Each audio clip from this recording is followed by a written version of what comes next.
Man, why does the Doctor always wear the same clothes? Beats me, man. Have you seen this guy's wardrobe? It's like a cosplayer's wet dream. Yeah, I guess that makes sense, Toon. Wait, Toon? How did you get in here? Oh, that. I climbed up through that trap door you have there for some reason. Damn it, I knew I should have fixed it after I dropped Nick down there. Why were you talking about Doctor Who anyway? I mean, don't you have that Simple Ways review to do? Yeah, I know, I keep putting it off. I just don't know where to even begin with it. Well, I guess I could probably help you with it. Well, that would work perfectly. Let's do this.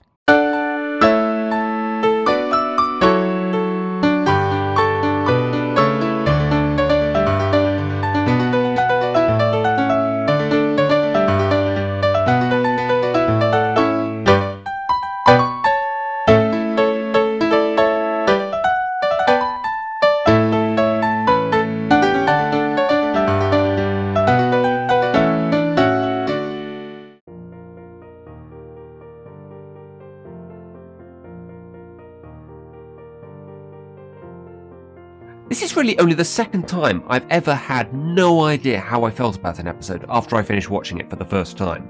I really didn't have any thoughts other than, what the fuck did I just watch? Just reading the synopsis for this episode, I immediately saw some red flags. Everybody seems to enjoy putting these two together for some, I guess I could say, interesting scenarios, and it goes all the way back to Look Before You Sleep with the two deciding, hey, we're completely opposite from one another, let's, not like one another. And since Season 1, we've seen these two sort of paired up together in the same shot, or interact more often than the others. Why? Yeah, it beats me. But hey, we got an episode with these two together, and when I say red flags, yeah, where should I begin? Forced shipping, out of characterness, the side cast getting really nothing to do, that's really about it. This is the second episode in the series to focus on romance, the first being Hearts and Hooves Day. And much like that episode, it has some kind of weird elements to it, most notably in the third act with Rarity's Country Girl act. What is this episode, Freaky Friday the Pony Edition? Not to mention, I've always enjoyed the fact that the character relationships we see in this show have never had any element of romance to them. It's always been about the friendship. It's in the title of the show, for crying out loud. This kind of love triangle plot just doesn't seem to fit well with a show like this. Yeah, this ain't Love is Magic. That's the Tumblr edition of the show. Love doesn't really work here. We don't know exactly how old the characters are, so it really only comes off as like high school crushes or romance. The only successful romance we've really seen is with Shining Armor and Princess Cadence, and that little ship has a few holes in it. But I agree, this doesn't quite work. It just seems awkward to see them like other guys, because whenever they try to fall for someone, all it seems to do is not only come off as slightly forced, but we don't even have a real kind of relationship to build with any of these characters besides Spike and Rarity, and well, that kind of speaks for itself. I also find it a little strange that Rarity has a crush on Trenderhoof. I mean, there have been stallions in the past that she's greatly admired and not had a crush on. What's different about Trenderhoof? Pretty much nothing. He was never mentioned or brought up before, so if we were supposed to care, big shock, guys, we don't. Trender, as a character, brings pretty much nothing to the table other than coming off as a narcissistic, full of himself, creepy, stalkerish nerd. I guess I can see kind of why Rarity would make some kind of shrine for him, but this only makes Rarity come off as obsessive and willing to latch onto anyone because she likes the attention. Either that or she has really low standards, which is kind of ironic considering her character. And what the heck are the writers doing with Spike? Here we have him playing quite a prominent role in an episode about the girl he has had a crush on since the first episode, fawning over another pony, and what does he do in reaction to this? Nothing. He just stands there, smiling. Fucking smiling! It's not like he's even a character anymore. He's just someone who helps out from time to time. The moment when he looks into the camera when Rarity dismisses the idea that he knows what she's going through was kind of funny. That's really the problem. Spike is just the butt of jokes now, and Rarity, having been given some intriguing development in episodes like The Dog and Pony Show and Secret of My Excess, is now just a recurring gag. I've heard some reviewers in the past talk about how they just don't care about Spike episodes just because they are Spike episodes. I don't know if it's as much that as it is the writers just not trying to do anything with him that gives us any reason to care. I mean, he's a dragon that has grown up around ponies, he has never known his real family, he works as an assistant to the main character, who he also looks up to as a mother, he is in love with another member of the main cast, And there are around 3 other ponies in the main cast, one of which is her sister, who appear to be around the same age as him. There is a lot of potential for some interesting stories involving this character, but the writers don't seem at all interested in doing anything with him. While Friendship is Magic does have its fair share of running gags, honestly, none have been more overused than Spike, and that's a damn shame. He's got a personality, a character. He's actually done stuff in the show. Granted, he's not as accomplished as the main 6, but at least he's done something as opposed to just being stuck as a sidekick. And at least thankfully here, he's not the main focus. What I did enjoy about this episode was the comedy. Tabitha St. Germain puts in one of her finest performances with the different emotions she has, and that country accent.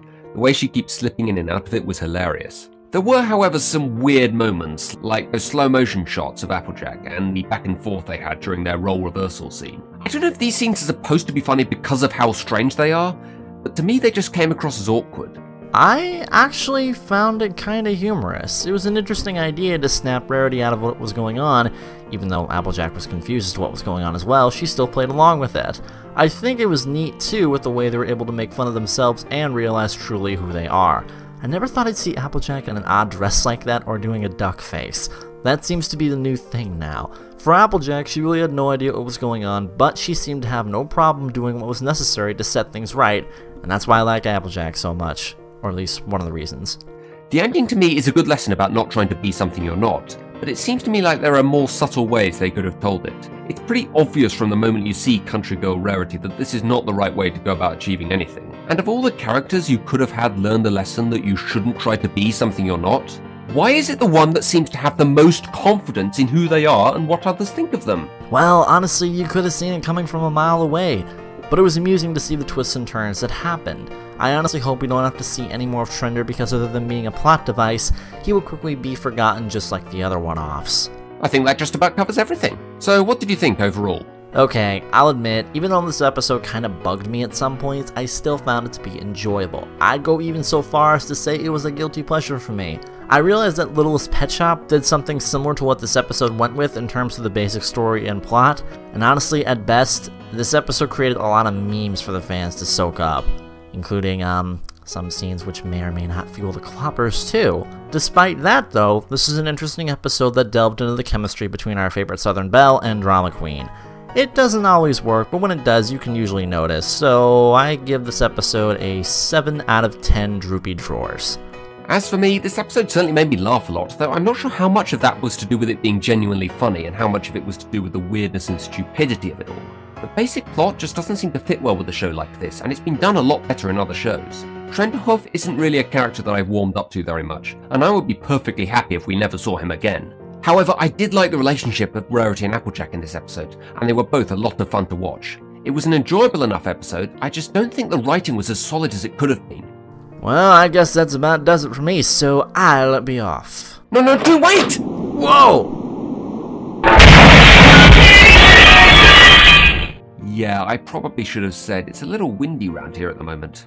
Oh, okay. I don't think my supine is supposed to show up like that.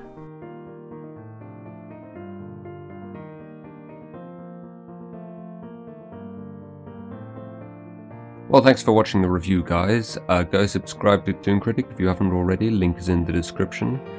And while you're there, you can also find links where you can like me on Facebook, follow me on Tumblr, watch me on DeviantArt, and also support me on Patreon, if you can afford it. Yes, I am on Patreon now.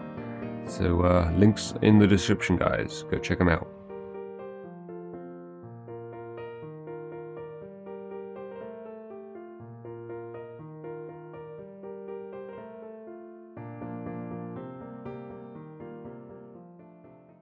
Or interact more, other than Jesus, I love that line. I don't know if it's so much that as it is. I don't know if it's so much that as it is.